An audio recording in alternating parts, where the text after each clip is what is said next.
So today, in the gospel reading, Jesus appeared after he had died and was risen from the dead. He appeared to two of his disciples, and at first they did not recognize him. He talked to them, but they did not recognize him. He looked at them, and they did not recognize him. What was it that finally helped them to recognize Jesus in that story? What do you think it was? You would think that, right? The holes, they would see the holes and go, oh, wow, this is the guy that was crucified. But it wasn't the holes. What do you think it was in that story?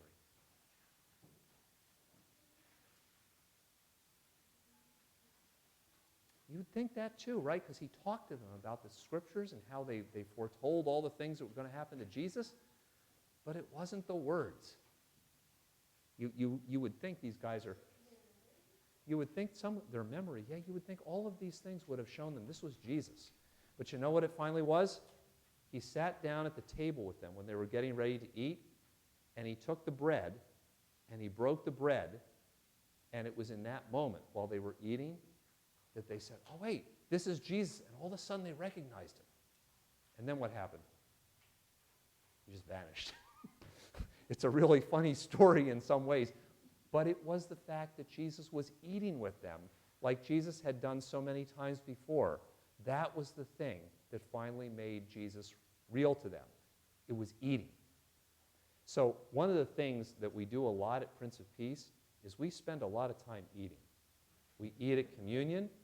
We eat at parties like Cinco de Mayo. And we help other people eat. We collect food for Gaithersburg Help. And we've been doing this thing in Sunday school about God's Global Barnyard, these banks. We're collecting money because the money used that we collect for these things will help people throughout the world to be able to eat.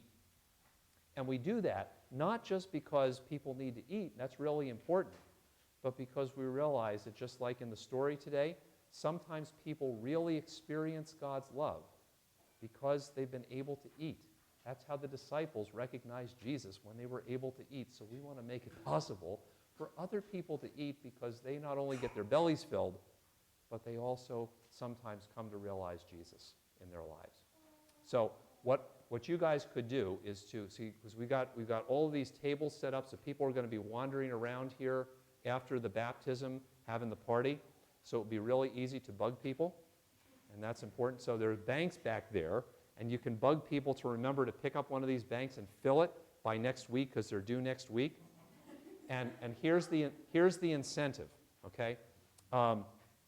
Sometimes these banks that are back there, I picked up an empty one just to show you guys.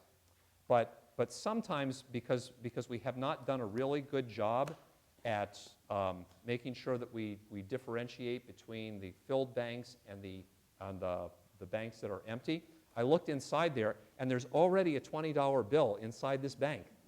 This is a true story. I did not put the $20 bill in there. So it could be that people pick up banks, and your work is already about half done for you. So you can put bills or coins or anything you want in these things. But could you guys remember to remind people to do that? Bugging people. I knew you guys could help. I know. That's why I knew that if I had you guys helping, it would work. Yes, Bug Luke is also an important thing. All right, let's say a prayer. Dear God, thank you for showing us Jesus. Thank you for showing us Jesus in the breaking of the bread. In the breaking of the bread. Help us to share our bread with others. Help us to share our bread with others so that people can know Jesus. So that people can know Jesus and experience his risen life, and experience his risen life in their lives, Amen. Thank you guys very much for coming up.